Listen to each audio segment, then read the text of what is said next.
Hello everybody, welcome back. Today as well we have got you another video. In this video I'll show you how you can make a wish list on Amazon. But before that, please do make sure to like our video, subscribe our channel, and yes, without any further delay, let's get started. So for that, simply go ahead, open up your Amazon app on your phone. Make sure it's a updated version of the Amazon app and you are logged in with your credentials as well. Now afterwards, go ahead, go to the section of little profile icon at the bottom, and then go to the section of lists. Then when you go that, you will be able to check out the list where you can create yourself a wish list. I'm going to tap on this plus icon you can see on the right side.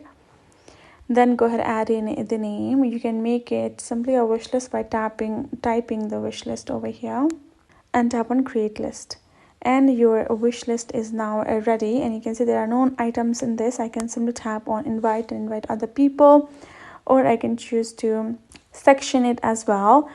And I can just tap on it and I can manage and delete the list if I would prefer.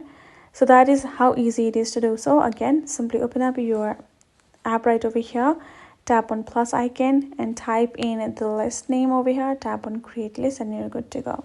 And once you found a product that you would like to buy, you can choose to simply add that product in the wish list likewise. So I hope this video helped you all. Thank you so much for watching, and I will see you guys in our next video.